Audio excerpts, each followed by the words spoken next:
Bom dia, igreja. Como vocês podem perceber, a gente está realizando nessa manhã um culto diferente em relação à pandemia. A gente decidiu dar um passo atrás e não fazer os cultos ao vivo em função da situação da cidade e do estado. E a gente, então, voltou, como no início da pandemia nós fizemos, cada um gravando de sua casa, e aí a equipe de som, de edição, de filmagem, decidiu a Kira, editou o material para a gente estar cultuando a Deus nesse domingo de manhã. Então nós pedimos que apesar de diferente, que apesar de não podermos nem equipe de trabalho, pastores, equipe de louvor, estarmos juntos, que nesse momento nós estejamos juntos, unidos, louvando e adorando ao nosso Deus. Vamos orar? Pai querido, nós te louvamos e te agradecemos por essa manhã, por essa semana. Pedimos que o Senhor esteja nos abençoando nesse tempo que reservamos para o culto. O Senhor sabe das lutas que a nossa cidade, o nosso estado e o nosso país têm vivido em função da pandemia, mas nós pedimos que esse tempo de culto nos leve à consciência de que o Senhor é o Senhor do mundo e da história, que o Senhor está no controle de tudo e que o Senhor tem o melhor para a vida da gente. Por isso, recebe o nosso louvor, a nossa adoração, fale ao nosso coração através do pastor Daniel. É o que nós pedimos em nome de Jesus. Amém. Que Deus abençoe. Nós teremos agora um momento de louvor dirigido pelo grupo que o Gabriel está à frente. Deus abençoe. Bom dia, igreja. É com muita felicidade que a gente está aqui, dessa vez, gravando o culto de forma remota. A gente sabe que a situação não está das melhores, muito pelo contrário. Então, de forma sábia, acredito que o conselho acabou optando por fazer o culto dessa forma. Mas isso não muda a nossa alegria de estarmos aqui e a nossa reverência ao nosso Deus. Queria começar fazendo a leitura de um texto, o texto de Salmos, capítulo 68, a partir do versículo 32, que diz assim: Cantem a Deus, reinos da terra, louvem ao Senhor, aquele que cavalga os céus, os antigos céus. Escutem, ele troveja com voz poderosa. Proclamem o poder de Deus, sua majestade está sobre Israel, seu poder está nas altas nuvens. Tu és temível no teu santuário, ó Deus. É o Deus de Israel que dá poder e força ao povo. Bendito seja Deus. É esse Deus grandioso, é esse Deus temível, é esse Deus supremo que a gente rende glórias. E o cântico deste momento diz justamente isso. Glória para sempre a Deus, ao Cordeiro de Deus, e que a gente possa cantar isso de todo o coração.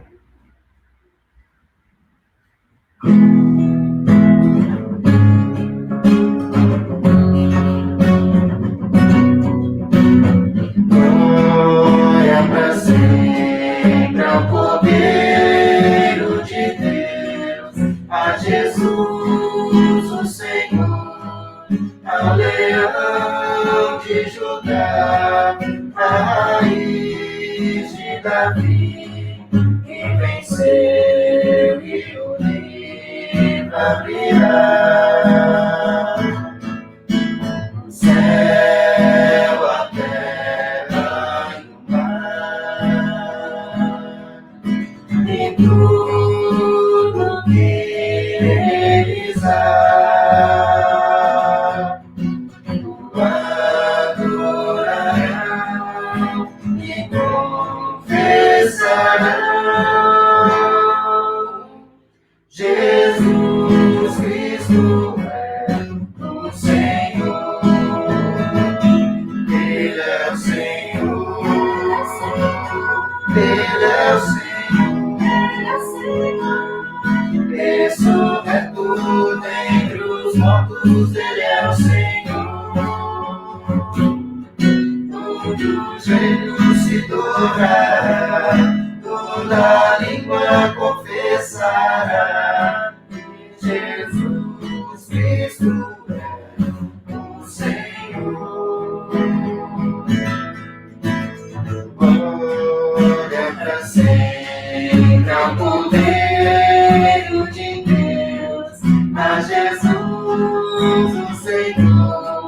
ao leão de Judá, raiz de Davi, que venceu e o livra virá. O céu, a terra e o mar, e tudo que neles há, o adorarão e confessarão: Jesus Cristo é o Senhor, Ele é o Senhor, Ele é o Senhor, ressurreto entre os mortos, Ele é o Senhor. Todo joelho se dobrará, toda língua confessará que Jesus Cristo é o Senhor.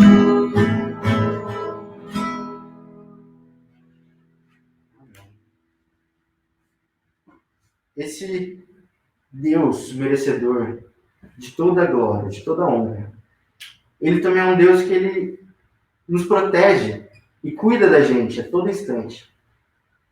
E esse hino, Castelo Forte, que a gente vai cantar numa versão um pouquinho diferente, diz exatamente isso.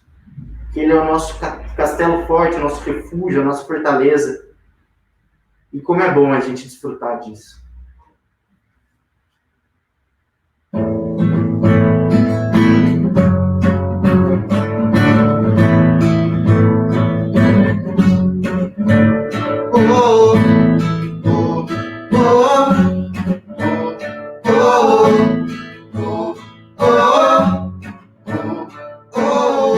Castelo forte é o nosso Deus, escudo e boa espada, com seu poder defende os seus, a sua igreja amada, com força e com furor, nos prova tentador, com artimanhas traz e astúcias infernais, iguais não há na terra.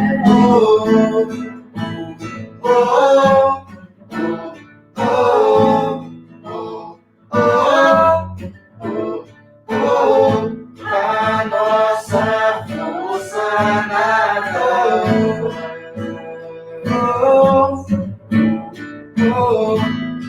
estamos nós perdidos, mas nosso Deus socorro e somos protegidos.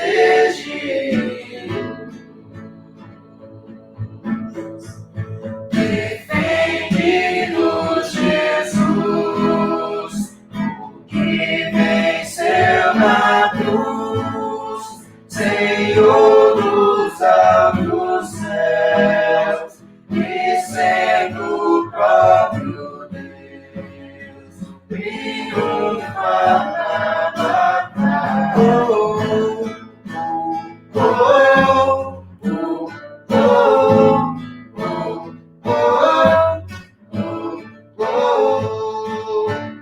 Castelo forte é o nosso Deus. Castelo forte é o nosso Pai.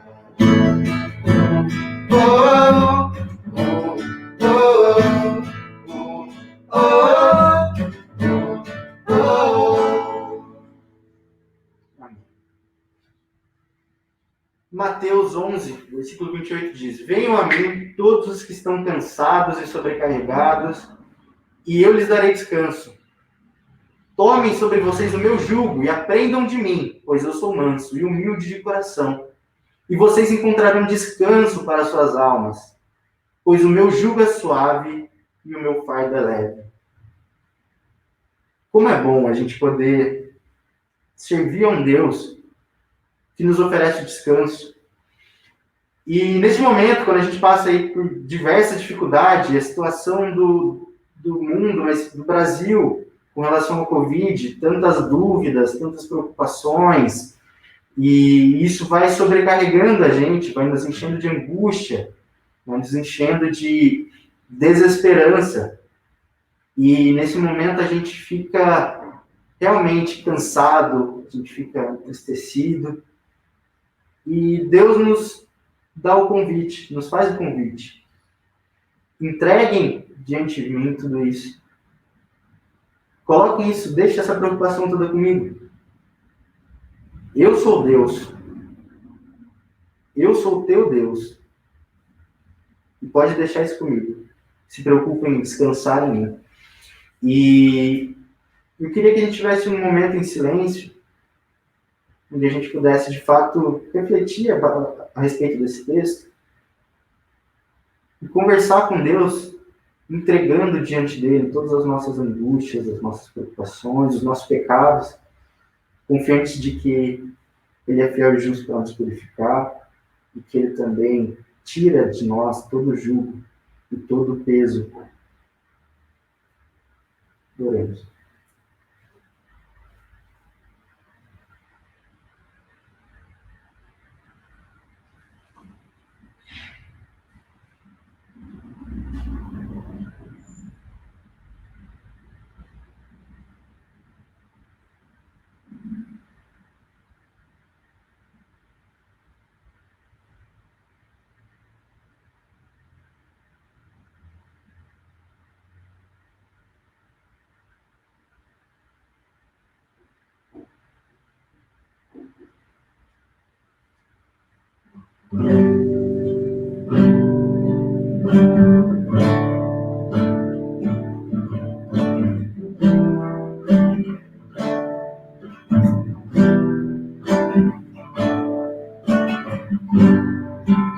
Te dou meu coração e tudo que há em mim. Entrego meu viver por amor a ti, meu rei. Meu sonho é ser-te, meus direitos dou. Orgulho vou trocar pela vida do Senhor. E eu entrego tudo a ti, tudo a ti. E eu entrego tudo a ti, tudo a ti.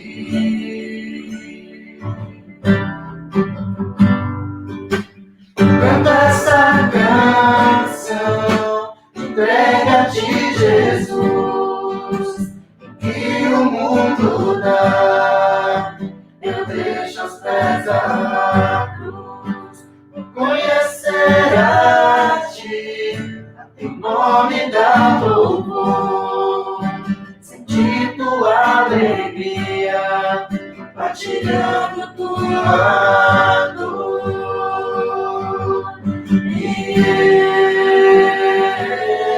eu entrego tudo a ti, tudo a ti.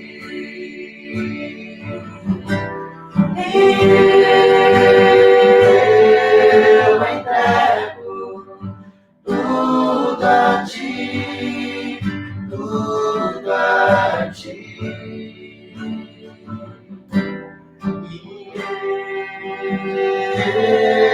Eu entrego tudo a ti, tudo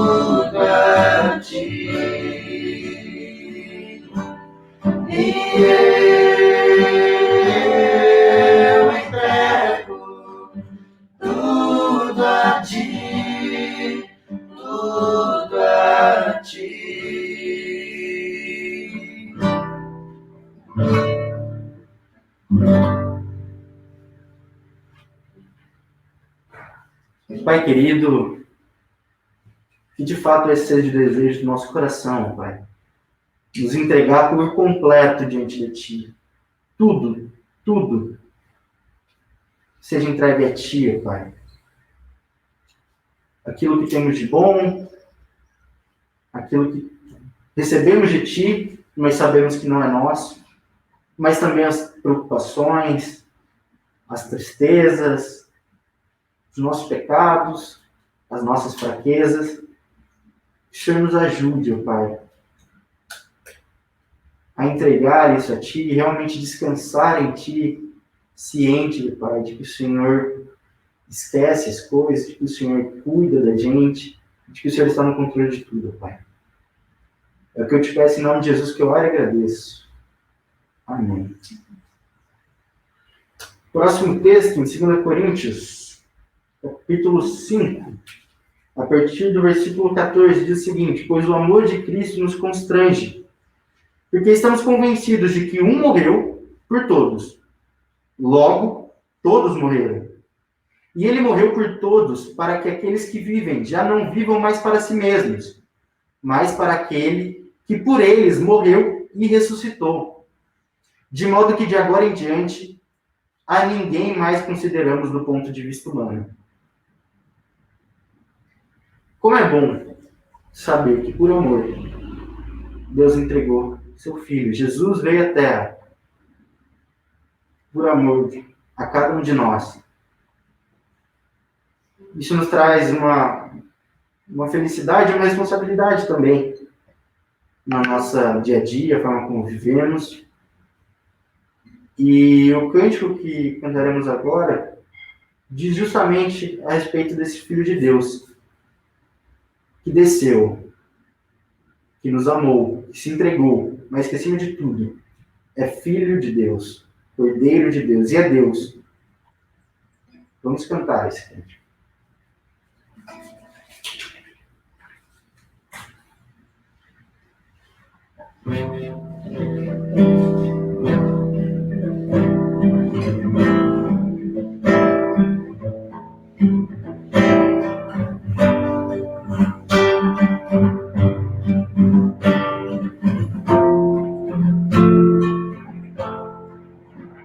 No princípio era aquele que a palavra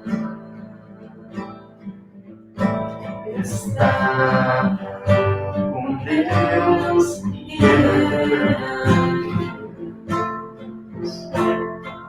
no meio dele Deus fez todas as coisas. Nada existiria se não fosse por Ele.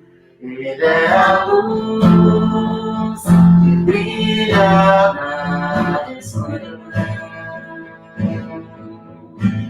E as trevas não podem o perder. A plenitude de toda a criação, palavra eterna que se encarnou. Vejam, é o Filho do Homem, Cordeiro de Deus, que tira o pecado do mundo. É o Filho de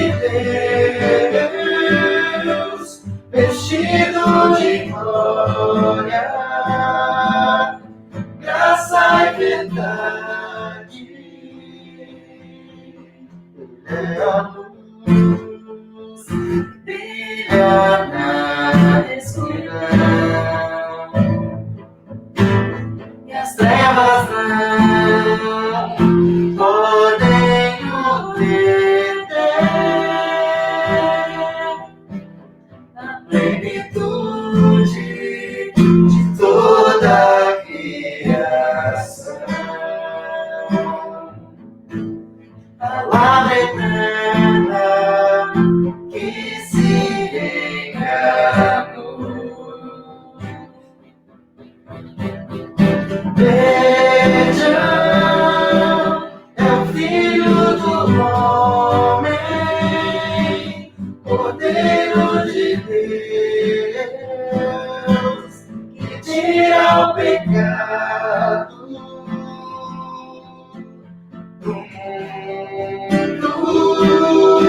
e verdade.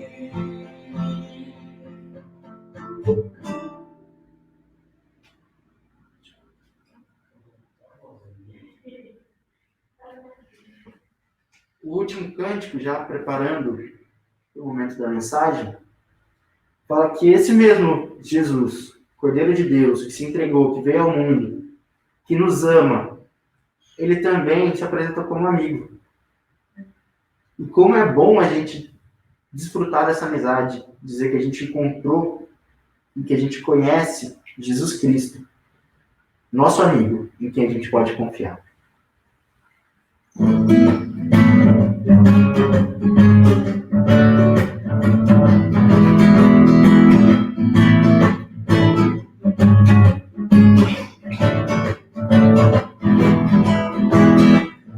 Encontrei um grande amigo, ele é filho de Deus, o seu nome é Jesus Cristo, nele a gente pode confiar. Encontrei um grande amigo, ele é filho de Deus,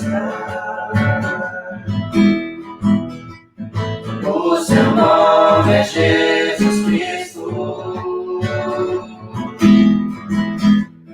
nele a gente pode confiar, a gente pode confiar. Jesus, ele é meu melhor amigo, nele a gente pode confiar, a gente pode confiar. Jesus, ele é meu melhor amigo, nele a gente pode confiar, a gente pode confiar. Você só pode ser feliz tendo Jesus no coração. Você só pode ter a paz tendo Jesus no coração. Você só pode ser feliz tendo Jesus no coração. Você só pode ter a paz tendo Jesus no coração. Jesus, ele é meu melhor amigo, nele a gente pode confiar, a gente pode confiar. Jesus,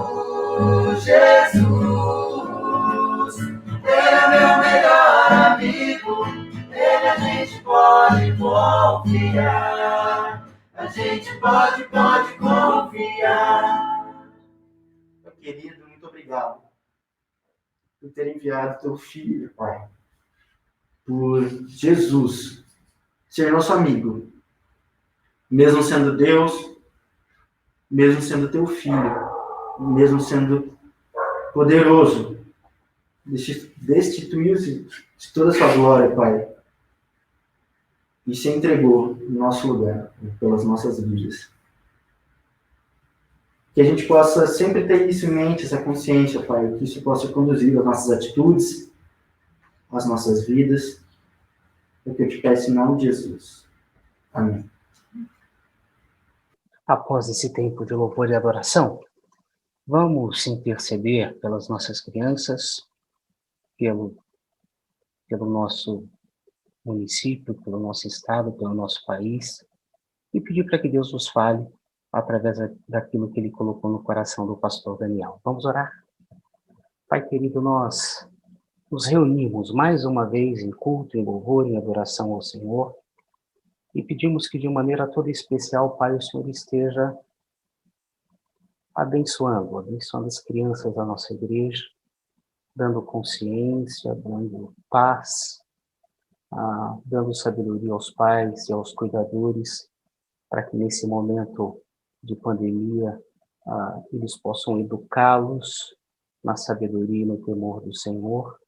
Nós pedimos por aqueles que sofrem, aqueles que estão internados, aqueles que estão enlutados, pedindo que o Senhor derrame graça e misericórdia sobre a nossa cidade, sobre o nosso estado, sobre o nosso país e pelo mundo. Como tem sido triste não somente estarmos isolados, mas principalmente em ver, ouvir de situações críticas, de gente sofrendo com falta de ar, sem ter respirador, de gente com pneumonia sem poder ser entubado.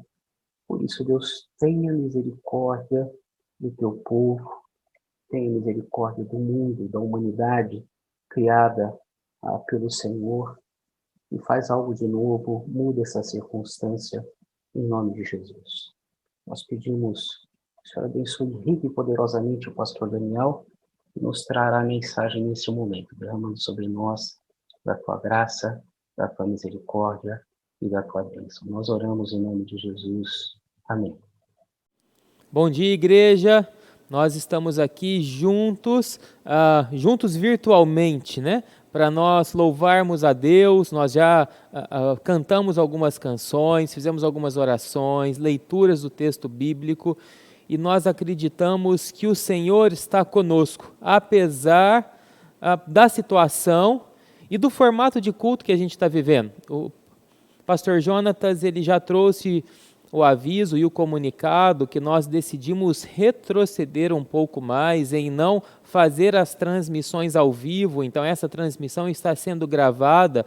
Nós não estamos com a equipe aqui na igreja, estamos apenas eu e a Sofia, que, para quem não sabe, é minha filha, e está me ajudando, está nos ajudando com a gravação e a transmissão desse culto para vocês. Então, nós estamos nos cuidando, nós decidimos isso em cuidado para com a gente, para com a nossa equipe e para diminuir o contato e o trânsito de pessoas. Mas nós entendemos que, apesar do formato, Deus está conosco. E Deus deseja falar ao seu coração, Deus deseja falar ao nosso coração. Então, preste atenção naquilo que Deus ele quer falar com você nessa manhã. Nós estamos iniciando uma série nova de mensagens aqui na igreja. Essa série se chama Nos Passos da Redenção. E é uma série de Páscoa, que é o evento mais importante que nós temos no calendário cristão, que é o evento que implica a morte e a ressurreição de Jesus. Os dias que antecedem a Páscoa, a morte e a ressurreição de Cristo. Jesus estava a caminho de Jerusalém e as pessoas tinham uma expectativa daquilo que ele iria fazer, de quais seriam os seus próximos passos.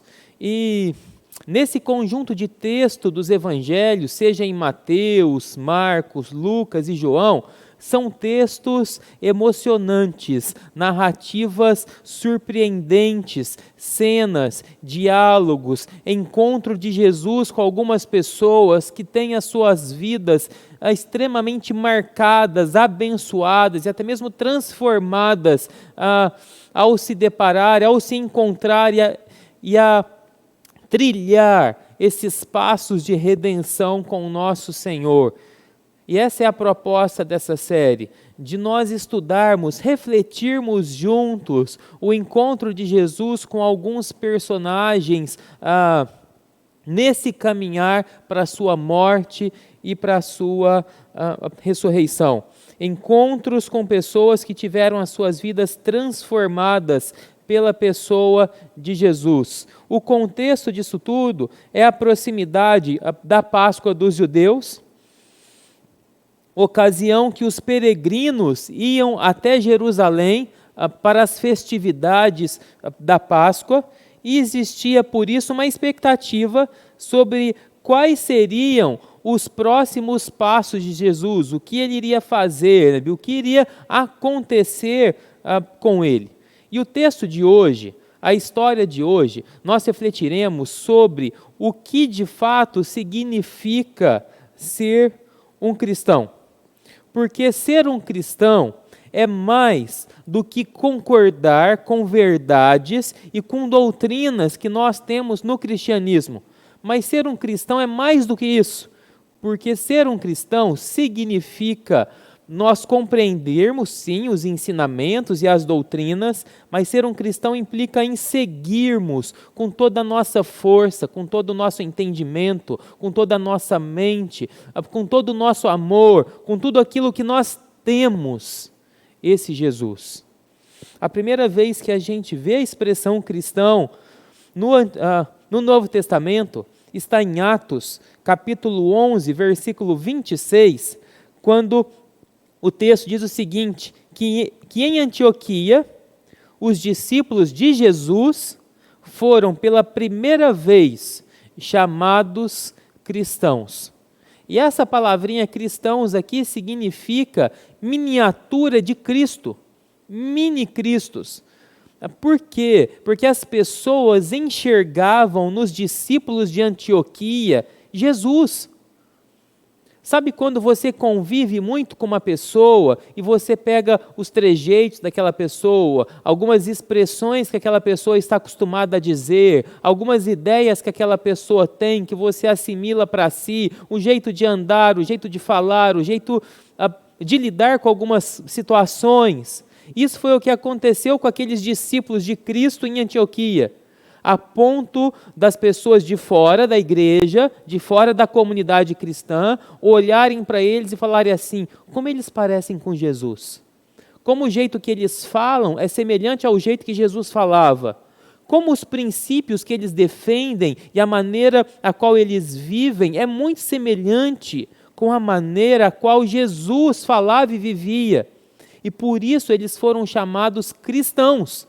Não apenas porque eles tinham conhecimento bíblico, doutrinário, dos princípios e valores de Jesus, mas porque eles viviam seguindo os passos do seu mestre, do seu Senhor Jesus. O texto que nós estudaremos hoje é o texto de João 12, do primeiro versículo ao 8º. Mas em João ainda, um pouco mais para frente, em João 12, 25, Jesus ele faz uma declaração que completa um pouco o texto que nós iremos estudar. Nós iremos voltar nessa declaração um pouco mais à frente. Mas eu quero ler esse versículo agora porque ele tem tudo a ver com o que significa ser um cristão. Quando Jesus faz uma declaração impressionante dizendo, aquele que ama a sua vida, a perderá. Ao passo que aquele que odeia a sua vida nesse mundo, a conservará para a vida eterna. Porque muitas pessoas pensam o seguinte, ser cristão, viver para Jesus, quer dizer que eu vou perder minha liberdade, que eu vou perder minha alegria, que eu não vou poder fazer as coisas que eu quero, que eu vou perder os prazeres dessa vida. Isso não é verdade. Isso não é verdade. Porque o que o texto está dizendo é, sim, para sermos seguidores e discípulos de Jesus, nós precisamos perder a nossa vida. Mas ao perder a nossa vida, nós a encontraremos. Mas se nós amarmos mais a nossa vida do que Jesus, nós acabaremos perdendo a nossa vida. E esse é um princípio interessante para a gente entender um pouco mais do que significa ser discípulo de Jesus. E o texto que nós estudaremos, eu já disse, que está em João capítulo 12, é o texto que Maria unge Jesus, a unção de Maria sobre Jesus. E eu gostaria que você acompanhasse a leitura do texto que está projetado aí para você. João 12, a partir do primeiro versículo, diz o seguinte: 6 dias antes da Páscoa, Jesus chegou a Betânia, onde vivia Lázaro, a quem ressuscitara dos mortos. Ali prepararam um jantar para Jesus. Marta servia, enquanto Lázaro estava à mesa com ele. Então Maria pegou um frasco de nardo puro, que era um perfume caro, e derramou-o sobre os pés de Jesus e os enxugou com os seus cabelos. E a casa encheu-se com a fragrância do perfume. Mas um dos seus discípulos, Judas Iscariotes, que mais tarde iria traí-lo, fez uma objeção. Por que este perfume não foi vendido e o dinheiro dado aos pobres? Seriam 300 denários. Ele não falou isso por se interessar pelos pobres, mas porque era ladrão. Sendo responsável pela bolsa de dinheiro, costumava tirar o que nela era colocado.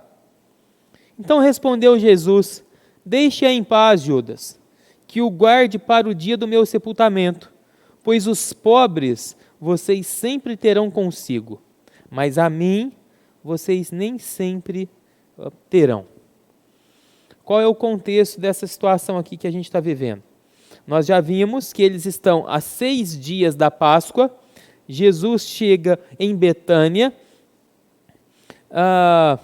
Olha só, né? E aqui, vou voltar um pouquinho.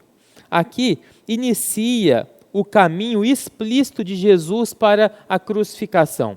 Esse texto do capítulo 12 de João marca uma transição do ministério público de Jesus para a sua caminhada final, os seus passos de redenção rumo à cruz, a sua morte e a sua ressurreição.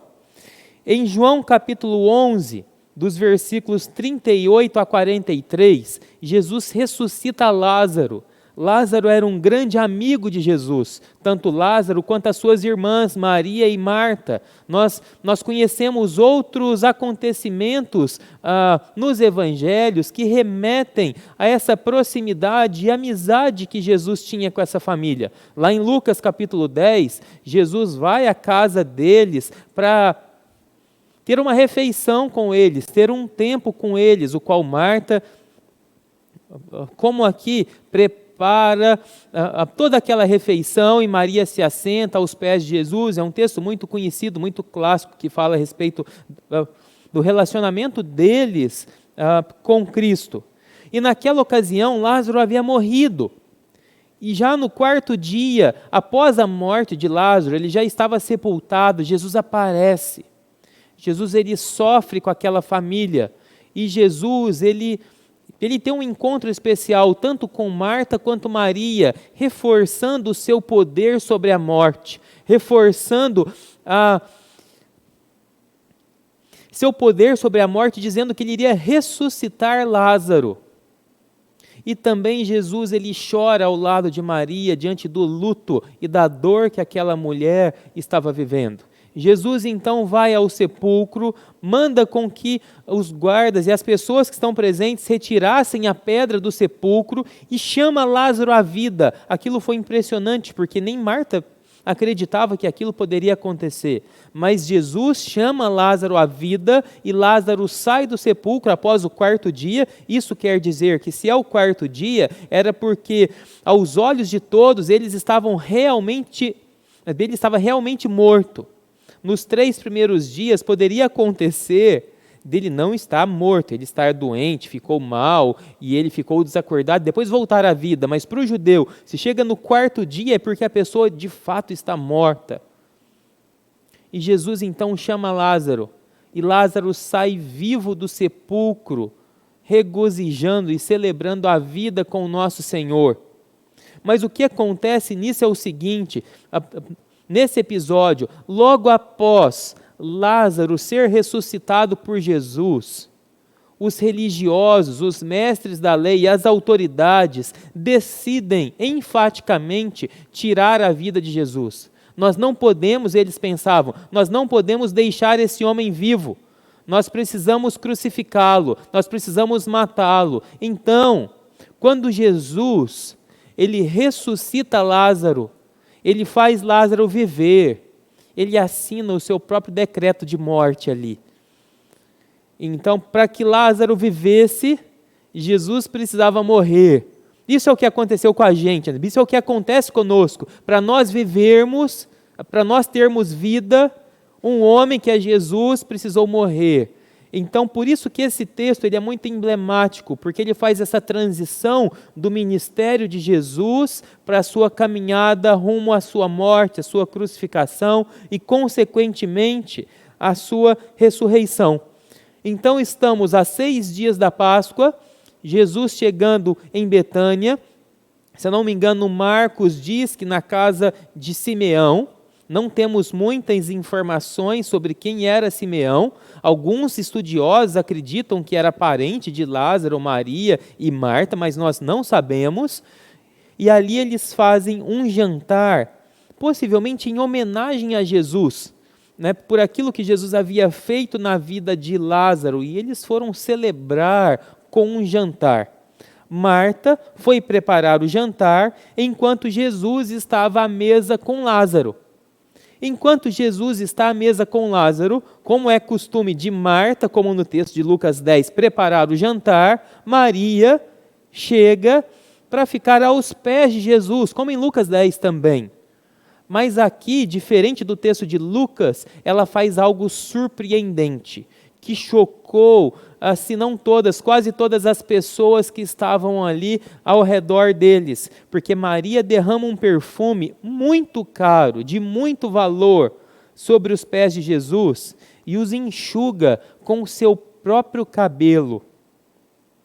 Isso demonstra, né, isso foi uma demonstração de amor, foi uma demonstração de gratidão de Maria por quem Jesus é, por aquilo que Jesus havia feito na vida do seu irmão Lázaro. E nós temos uma cena marcante, surpreendente, que tem muito a nos ensinar sobre o que significa seguir a Jesus, o que significa ser um cristão. E o primeiro ponto para nós entendermos isso é o seguinte: seguir a Cristo significa abandonar o orgulho. Está aí no seu slide para você acompanhar. Seguir a Cristo significa abandonar o orgulho. Versículo 3 de João 12. Então, Maria pegou um frasco de nardo puro, que era um perfume caro. Ela derramou-o sobre os pés de Jesus e os enxugou com os seus cabelos.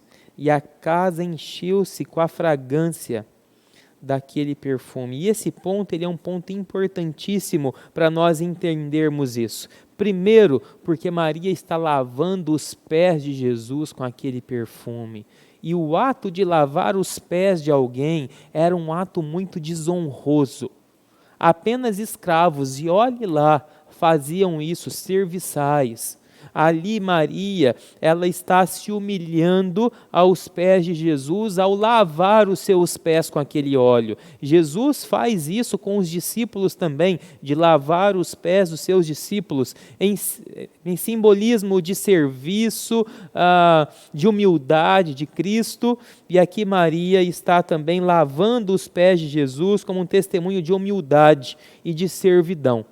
Mas mais do que lavar os pés, Maria ainda faz algo mais escandaloso, que é soltar os seus cabelos, se prostrar aos pés de Jesus, né, com os seus cabelos soltos, e enxugar os pés de Jesus com o seu cabelo.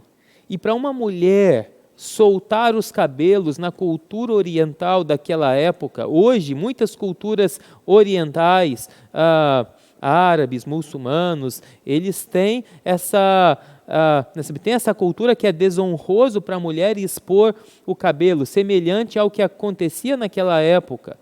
O fato de Maria ter soltado seus cabelos era algo vergonhoso, era algo humilhante, era algo escandaloso para a cultura e para as pessoas que estariam ali. Mas sabe o que Maria quis dizer ao fazer tudo isso? O princípio que esse texto nos traz é o seguinte: Maria não se importa com o que as pessoas pensam a respeito da sua devoção, do seu amor a Jesus. Maria está dizendo o seguinte: Jesus, você merece toda a minha devoção, você merece tudo que eu tenho, e eu não sou mais importante do que o Senhor, eu não sou nada, eu sou simplesmente uma serva humilde que não quer ter limites na devoção, na adoração e na honra que eu quero e que eu preciso ter para com o Senhor. Não importa o que as pessoas pensem, não importa o que as pessoas irão falar de mim, mas eu quero me devotar completamente em humildade ao Senhor. Maria não quis, o objetivo de Maria não foi chocar as pessoas com a sua atitude, apesar de ter chocado. Mas o objetivo de Maria foi oferecer honra, oferecer louvor, oferecer gratidão por quem Jesus é e por aquilo que ele havia feito na sua vida, na vida do seu irmão e naquilo que Jesus ainda iria fazer. Ela abandona o seu orgulho e tem uma postura de humildade diante de Jesus. Algumas definições de orgulho, porque é importante a gente trabalhar sobre isso. O dicionário de Oxford diz o seguinte, que o orgulho é uma presunção irracional de superioridade.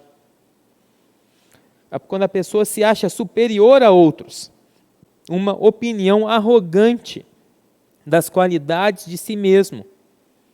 E olha que é irracional, porque nem sempre isso é pensado, premeditado, mas é algo natural do ser humano, uma opinião arrogante de si mesmo, se achar melhor, mais importante do que outros. Os Guinness, no seu livro 7 Pecados Capitais, ele traz a seguinte definição de orgulho.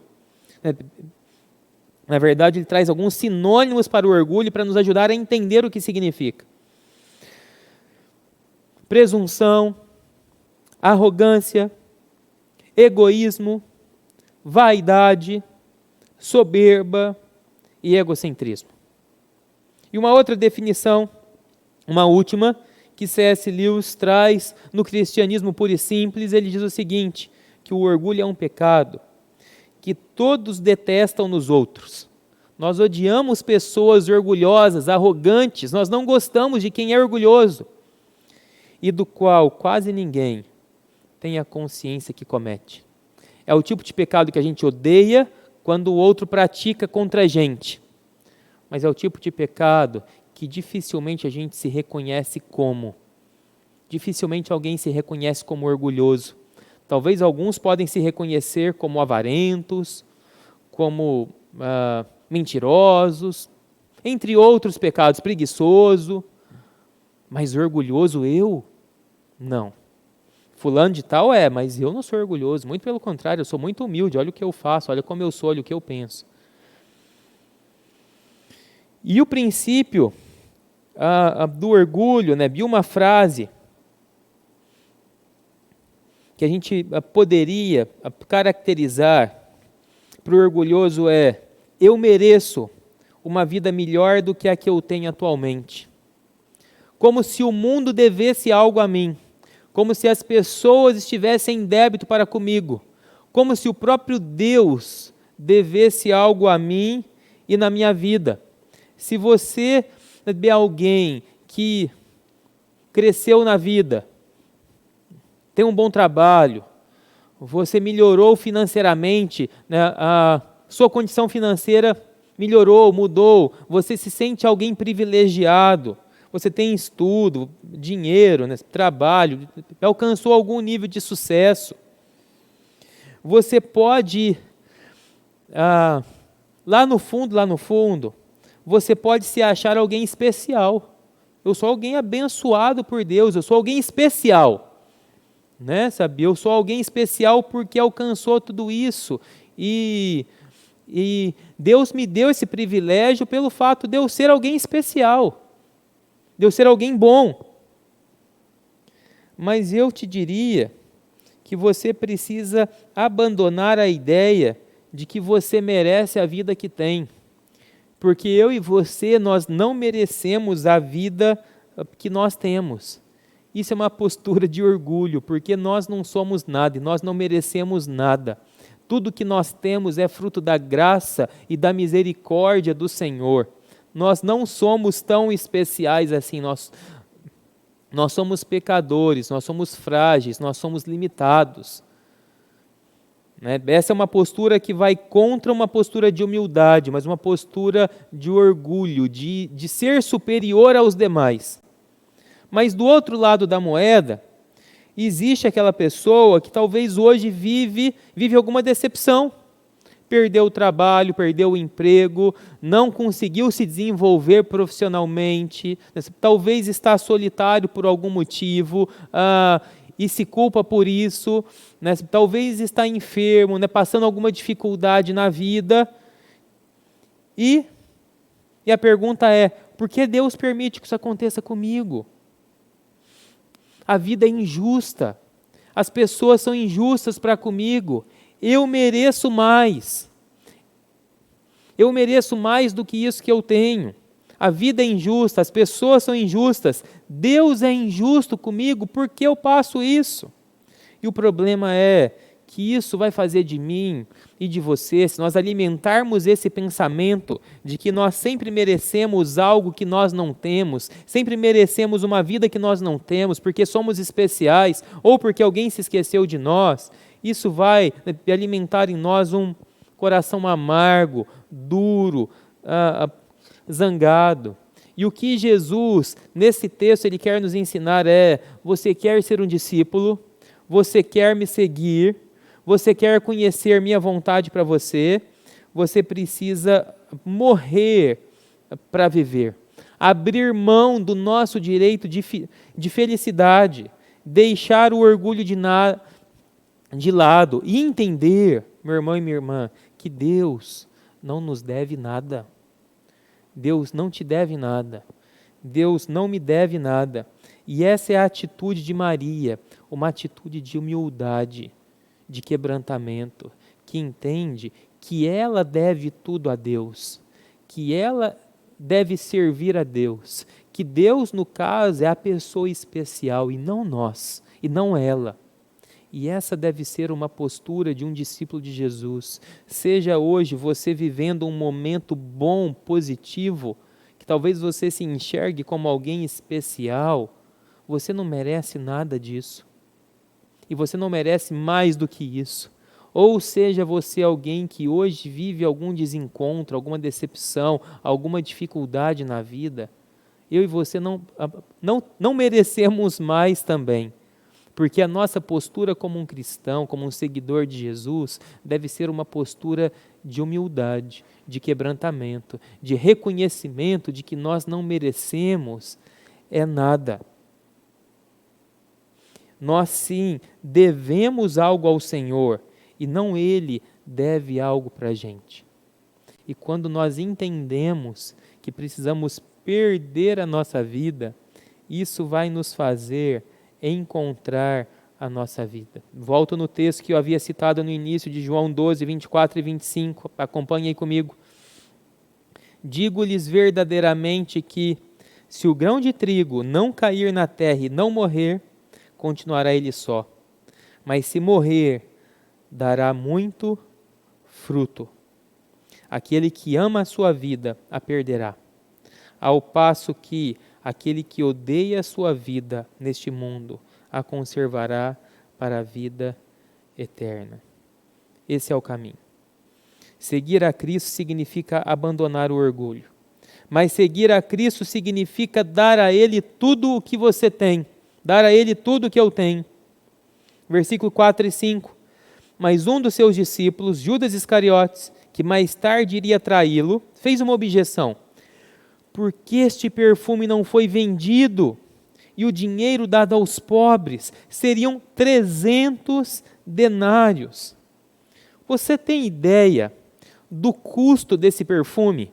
300 denários. Meu irmão e minha irmã, é muito dinheiro. 300 denários significa o salário de 1 ano de trabalho. 1 ano. As suas economias e a sua reserva de 1 ano de muito esforço, de muita luta e de muito trabalho. Agora, imagine só, é o aniversário da sua esposa, do seu marido, ou de um dos seus filhos, e você decide comprar um presente para eles, com 1 ano de salário.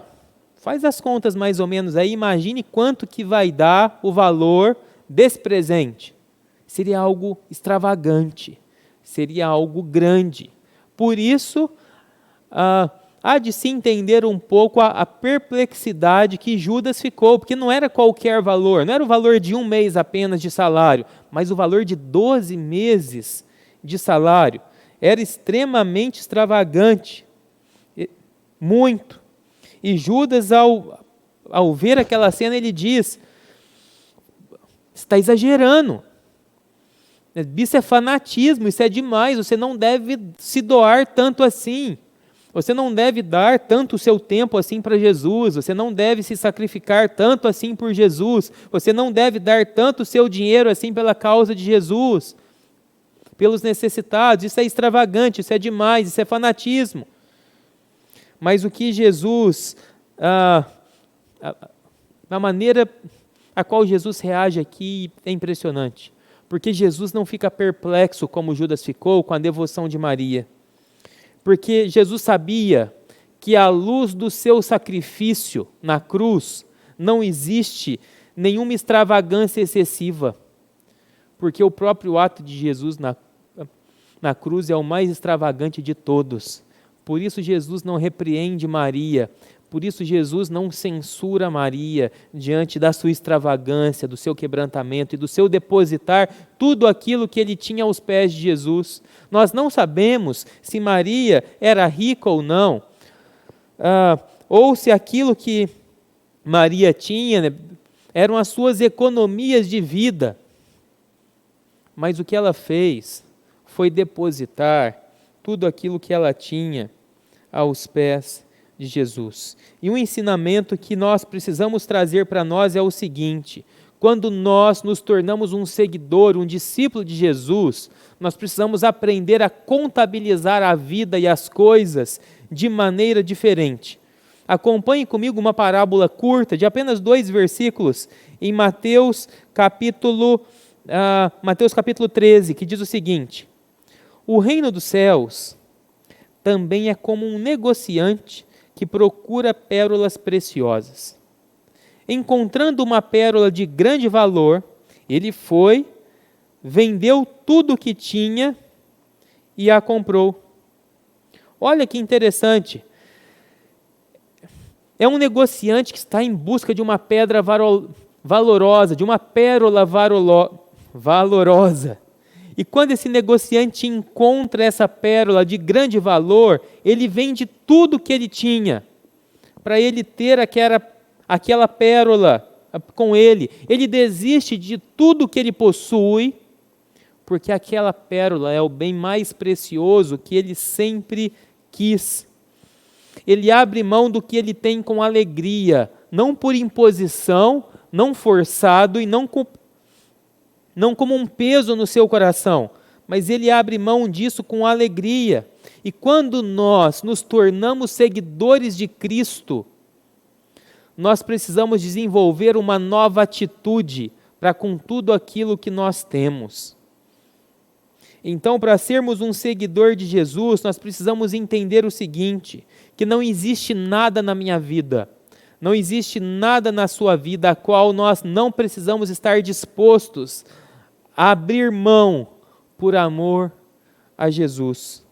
A sua atitude em relação a todas as coisas que parecem te dar segurança ou serem boas para você, seguras e valiosas, deve ser mudada.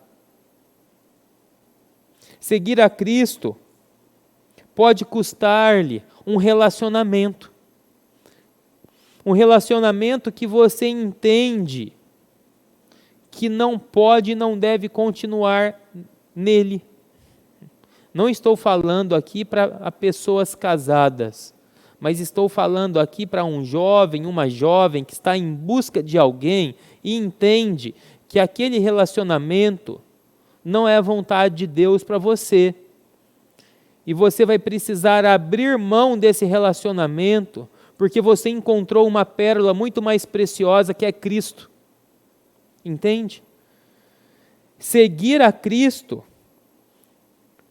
pode custar de nós os nossos recursos financeiros, porque como seguidores de Jesus, nós entendemos o que é generosidade, o que é servir o reino de Deus, o que é abençoar os projetos de de expandir a pregação do Evangelho de Jesus, o que é cuidar do pobre, do menos favorecido, do mais necessitado com os nossos recursos. E aqui eu não estou falando de dízimo ou apenas do dízimo, aqui eu estou falando em ter uma postura diferente para com os recursos que Deus nos dá, entendendo que o que pertence a Jesus não é apenas o que nós chamamos de dízimo ou os 10% da nossa renda.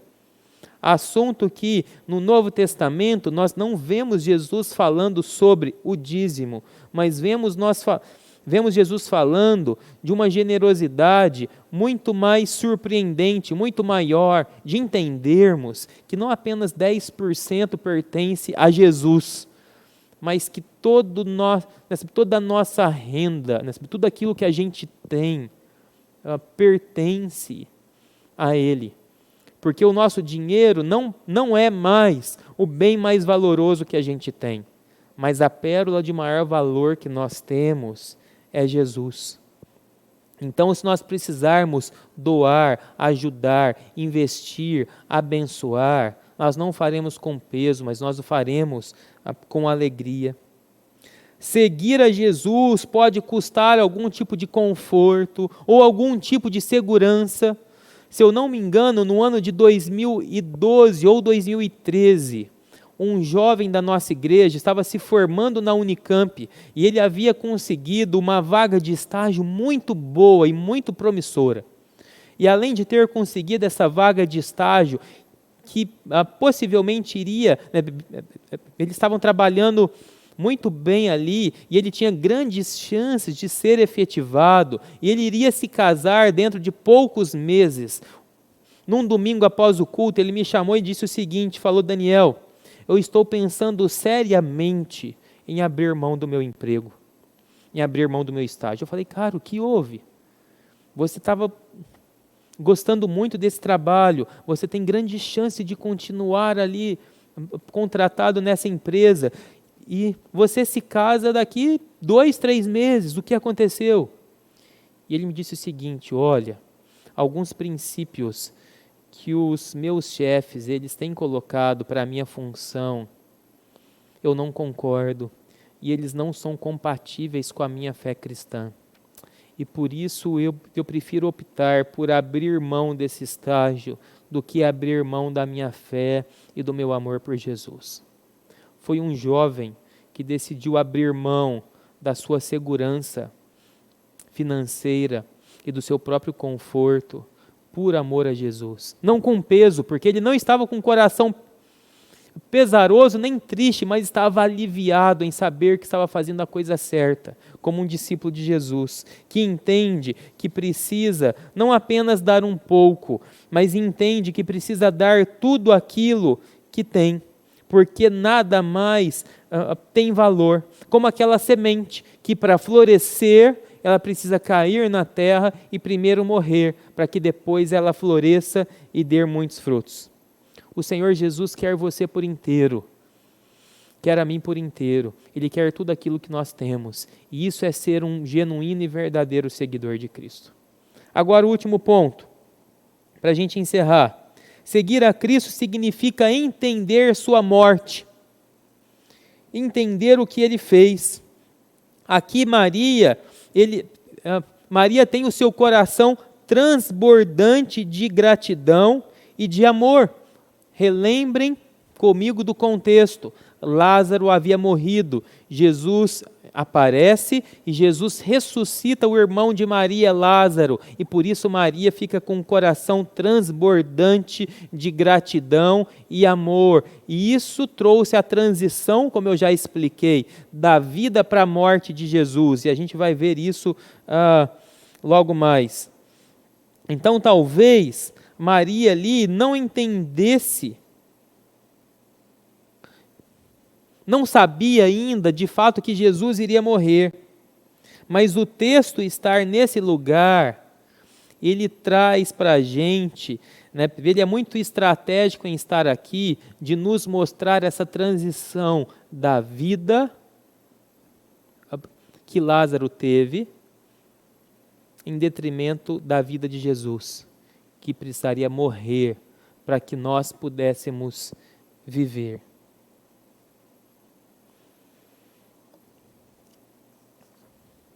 E algumas motivações, porque aqui, né, um ponto importante é, por que Maria fez isso? O que levou Maria a essa humildade e a esse abrir mão de tudo aquilo que ela tinha? Porque não importa apenas o que as pessoas fazem, e não importa apenas o que Maria fez, mas importa qual a motivação por trás disso. O que então motivou Maria? Antes de ver isso, vamos ver alguns motivos que nós às vezes desenvolvemos para seguirmos a Cristo. Primeiro, a mera tradição religiosa.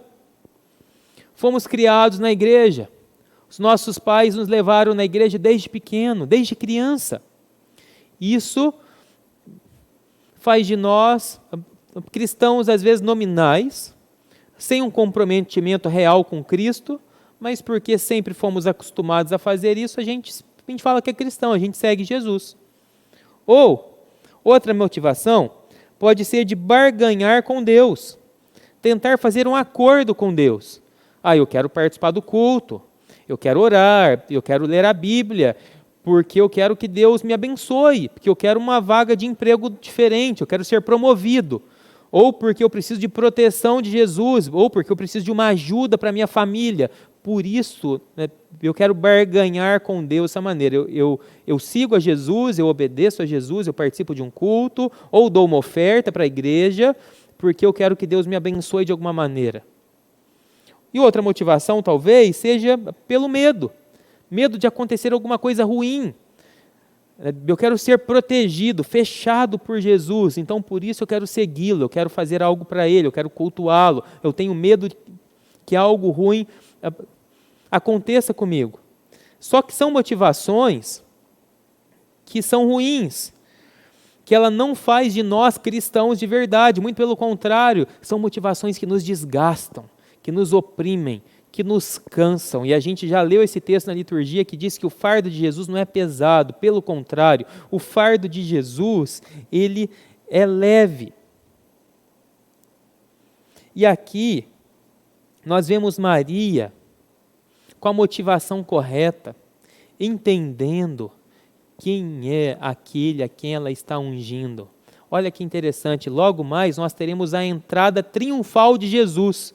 Jesus entrando em Jerusalém, caminhando para a sua morte, de maneira humilde, num jumento, sem coroa, sem grande exército atrás dele, sem banda, sem música, sem agito, mas com pessoas gritando hosana ao nosso Deus e Salvador que está chegando para nos salvar, para nos libertar, mas de maneira simples. O rei entrando na cidade, e quem é ungido no Antigo Testamento eram os reis. Reis eram ungidos com óleo. Aqui, o rei está sendo ungido de maneira humilde.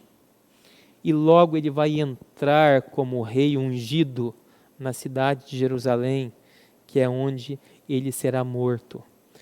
Aqui esse texto está mostrando que Maria, talvez ela não entenda tudo o que está acontecendo, e talvez ela não entenda ainda que Jesus irá morrer, mas o que ela está fazendo, está prenunciando já o reinado de Jesus e a sua morte em sofrimento na cruz.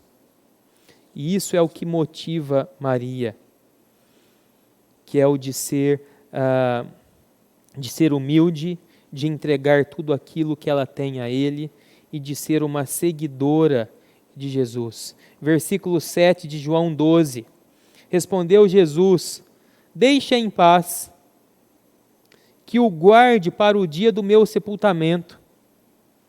Jesus está reforçando a ideia.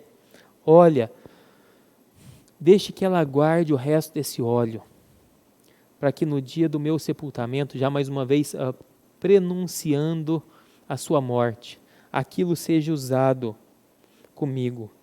E é isso que vai fazer de nós alguém alegre. É isso que pode nos mudar e nos transformar. É isso que pode fazer de nós novas criaturas. Isso que vai nos dar humildade. É isso que vai nos dar disposição de nos entregarmos completamente, plenamente a Jesus com alegria. É saber o que Ele fez por nós.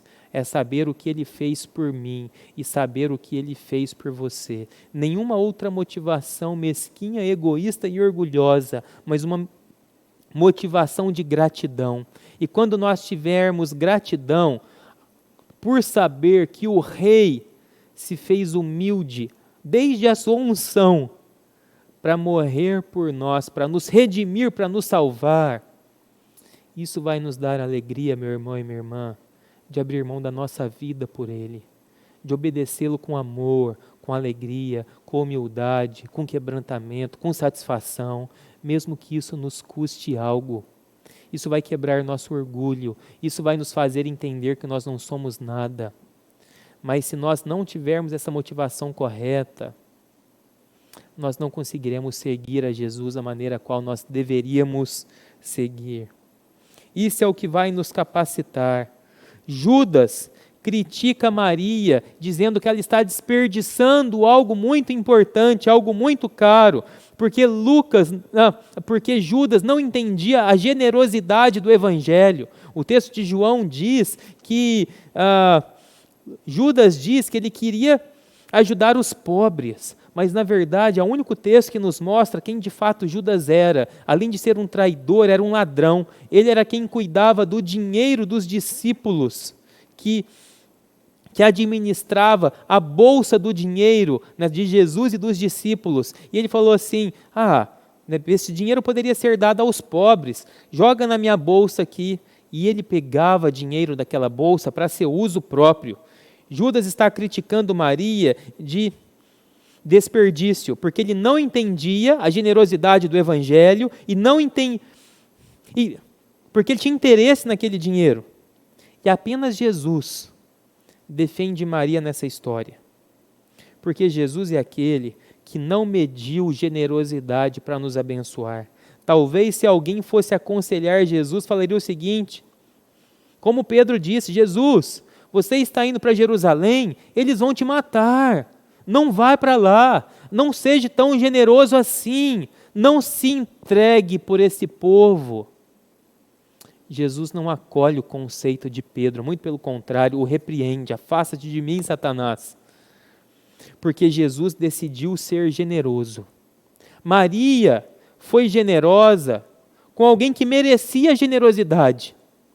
Jesus foi generoso com pessoas como eu e você, que não merecíamos generosidade alguma. E a generosidade de Jesus foi muito maior e muito mais extravagante do que a generosidade de Maria. Porque Jesus não doou apenas 1 ano de trabalho, 1 ano de salário. Jesus doou a própria vida, por amor a você, por amor a mim, para que nós fôssemos salvos dos nossos pecados, redimidos, restaurados, abençoados e cuidados por Ele. Você é um cristão? Você entende que foi chamado para ser um seguidor de Jesus? Abra mão do seu orgulho. Caminhe de maneira humilde. Deus não te deve nada e não me deve nada. Nós devemos a Ele. Abra mão de tudo aquilo que você tem com alegria. Que seja segurança, recurso, pessoas. Mas você só vai conseguir fazer isso com alegria se você entender que Ele fez por você. Abriu mão da própria vida para te salvar, para te redimir, para demonstrar o amor maravilhoso dele por você. Vamos orar? Vamos falar com Deus? Senhor, nosso Deus e Pai, muito obrigado, porque Jesus nos amou de maneira extravagante, de maneira surpreendente, de maneira que nos constrange, Pai. Nós te louvamos por isso. Nós não merecemos nada. Nós não somos dignos de nada. Mas mesmo assim, o Senhor olhou para nós e o Senhor decidiu derramar o seu amor sobre nós na sua vida, de Jesus. Se entregou por pessoas que não merecia, foi generoso com tudo que tinha de mais valoroso que a própria vida para nos salvar, para nos resgatar, para nos redimir. Muito obrigado, Jesus. Abra os nossos olhos, abra o nosso coração para isso.